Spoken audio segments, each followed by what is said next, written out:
God protected the first murderer in human history. But according to an ancient tradition, the one thing Cain was not protected from was the house he built with his own hands. He killed his brother, feared that someone would come for him, and received a mark from God that prevented anyone from taking revenge. Then the man sentenced to wander did something unexpected. He built walls. He founded a city. And according to one ancient account, those same walls eventually collapsed and crushed him. But why would God protect Cain in the first place? And what happened between the murder of Abel and the moment Cain's own shelter became his tomb? The question Cain never should have asked. After Abel disappeared, God came to Cain with a direct question, "Where is your brother Abel?" Cain answered, "I don't know. Am I my brother's keeper?" That was not merely an attempt to hide the crime. It was a rejection of responsibility.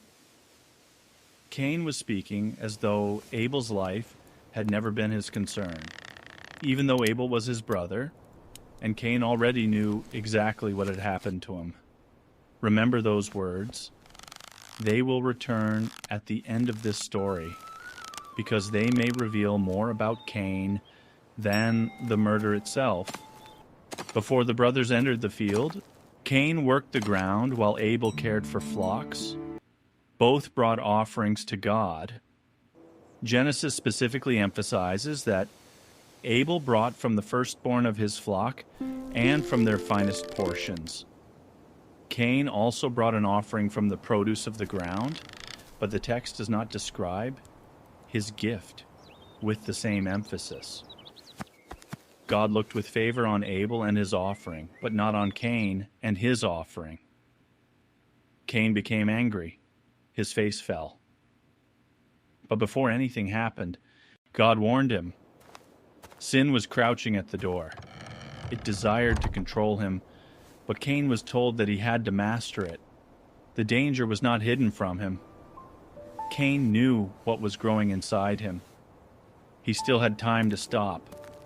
Instead, he led Abel into the field. And there, the first child ever born became the first brother to kill. Scripture does not describe a knife. It does not confirm a stone. It does not tell us how long the struggle lasted or whether Abel understood what was about to happen. It gives us only the terrible result. Cain rose against his brother and killed him. In a single act, Adam and Eve lost 2 sons. Abel was dead. Cain was alive, but separated from his family by what he had done. Who was Cain afraid of? After confronting Cain, God pronounced judgment. The ground that had received Abel's blood would no longer yield its strength to Cain. He would become a restless wanderer on the earth. Cain's first recorded response was not grief for Abel, it was fear for himself. "My punishment is greater than I can bear," he said. Then he added that anyone who found him might kill him. But that creates one of the oldest mysteries in Genesis. Who was Cain afraid of? Up to this point, the story has focused on Adam, Eve, Cain, and Abel. Abel was dead. So, who was this whoever Cain believed might find him? The answer begins with something Genesis never actually says. The Bible never claims Cain and Abel were Adam and Eve's only children. Later, Genesis tells us that Adam had other sons and daughters. The narrative focuses on Cain and Abel because their conflict matters to the story. It does not provide a complete record of every birth or every member of the early human family. Some of those relatives may already have been alive. Others may have been born later and eventually learned what Cain had done. Cain may not have feared strangers appearing from nowhere. He may have feared his own family. brothers, sisters, nephews, nieces, and future generations could all have viewed him as the man who murdered Abel. Cain had brought violence into the first family. Now he was terrified that violence would return to him. And that is when God did something almost no one expects. The mark was not permission to punish Cain. When people hear the words, the mark of Cain, they often imagine a visible symbol of shame, a scar, a mark on his forehead, a physical sign announcing to the world that Cain was a murderer. But Genesis never describes what the mark looked like. It does not say it was a scar. It does not say where it appeared. It does not identify it with any race, skin color, or group of people. The Bible focuses on its purpose. The mark was placed on Cain so that no one who found him would kill him. God punished Cain, but he also placed a limit on revenge. The mark did not declare Cain innocent.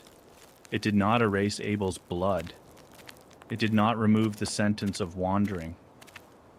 It meant that Cain's murder could not become an excuse for another murder.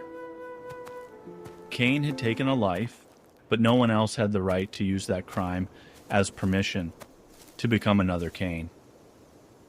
That is the unsettling tension at the center of the mark.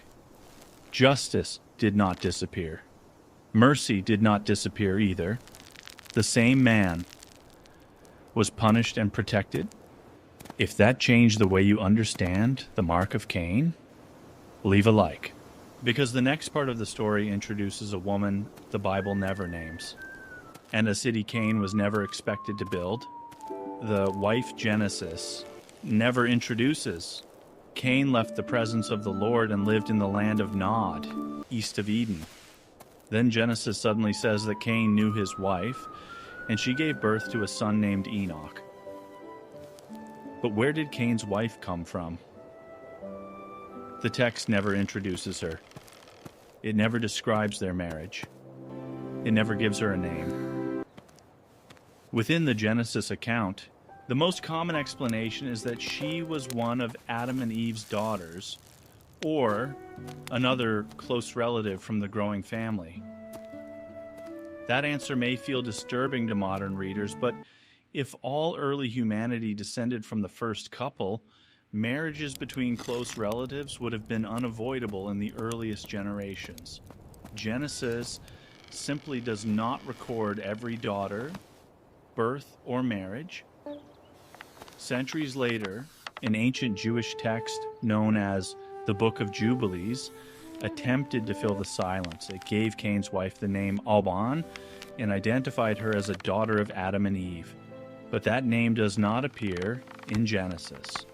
It belongs to later tradition, not to the biblical text. That distinction matters. Ancient traditions can show us how earlier readers interpreted biblical mysteries, but they should not be presented as confirmed scripture. Cain's wife remains unnamed in Genesis.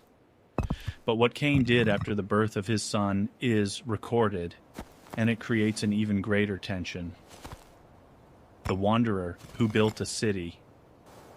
Cain had been sentenced to a life of wandering. His response was to build a city.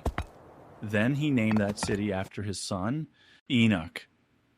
The wanderer answered uncertainty with walls.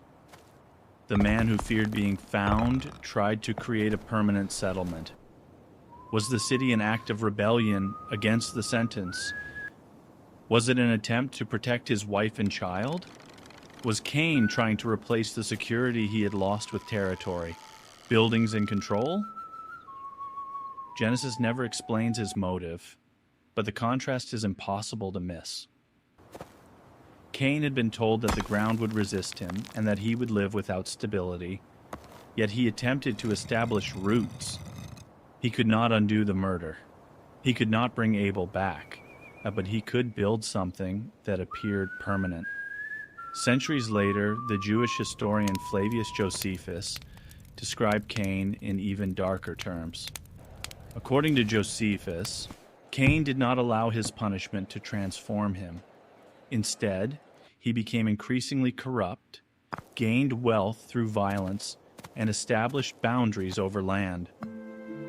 Josephus presents Cain not merely as a frightened exile, but as a man who turned fear into control and violence into power. That is not stated in Genesis. It is an ancient historical interpretation, but it introduces a disturbing possibility. Cain may have done more than build a place to live. He may have built a system designed to protect himself from the consequences of the world he had helped create, and the story of his descendants shows that violence did not disappear behind those walls. It became worse. When violence stopped hiding generations after Cain, one of his descendants named Lamech spoke to his wives. His words were not a confession of regret. They were a boast.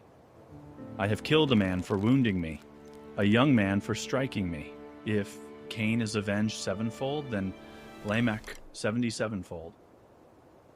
Cain tried to hide his crime. Lamech celebrated his own. The violence that began with jealousy in a field had become part of a man's identity. Cain asked whether he was responsible for his brother. Lamech acted as though no one had the right to hold him responsible for anything. At the same time, Cain's family line became associated with remarkable human achievements. One descendant became connected with livestock and tent living, another with music, another with tools made from bronze and iron. Creativity expanded, technology advanced, civilization developed, but violence grew beside it. Genesis presents human progress and human brutality rising from the same family line. People learned to shape metal. They did not necessarily learn to control what was inside them. And then the Bible stops talking about Cain. It does not tell us how old he was when he died. It does not identify his grave. It does not record any final words. Genesis leaves Cain's ending in silence, but another ancient text gives him a death filled with brutal symbolism. The house that became his tomb. The Book of Jubilees claims that Cain eventually died when his own house collapsed on top of him. The structure fell. The stones crushed him. We must be clear, Genesis does not record this. The Bible does not say Cain died beneath his house. This comes from an apocryphal tradition, but the image is difficult to forget. The man condemned to wander built something solid. The man who feared being found surrounded himself with walls. And according to this tradition, those walls did not save him. They became his grave. Some later traditions also claimed that Cain killed Abel with a stone. Genesis does not confirm that either, but when the two traditions are placed together, they create a dark form of poetic justice. The man who may have killed his brother with stone was eventually killed by stones. Again, this is not confirmed biblical history. It is a later interpretation built around the silence of Genesis, but as a symbol, it forces us to look at Cain's entire life differently. He feared punishment more than the text ever shows him grieving the crime. He tried to build security after destroying his brother's life. He created walls, but Scripture never records him repairing the relationship his violence had shattered. And according to the ancient tradition, the very structure meant to give him permanence eventually collapsed. The emotion.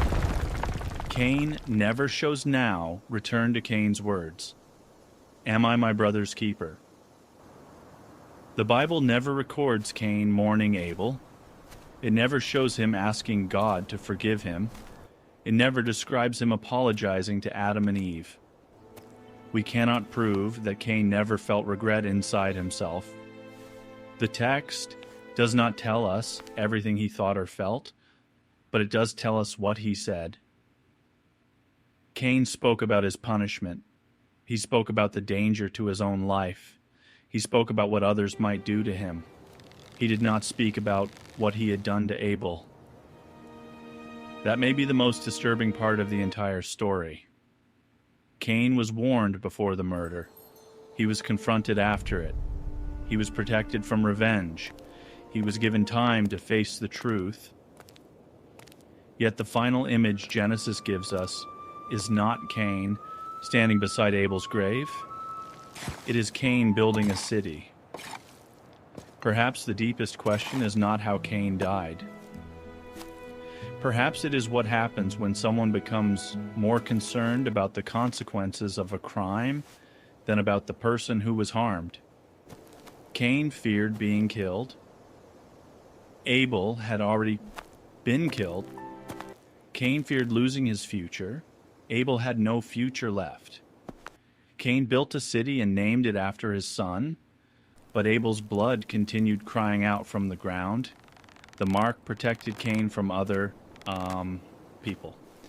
It could not erase what he had done, and according to one ancient tradition, the walls he raised against fear finally became the instrument of his death.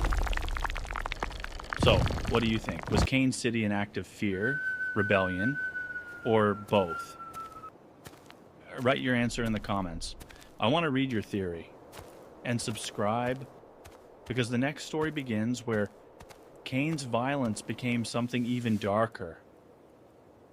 Lamech claimed to have killed a man and declared that he deserved 77 times the protection Cain received. But who did Lamech kill, and why was he proud of it? That is the next mystery we're going to investigate.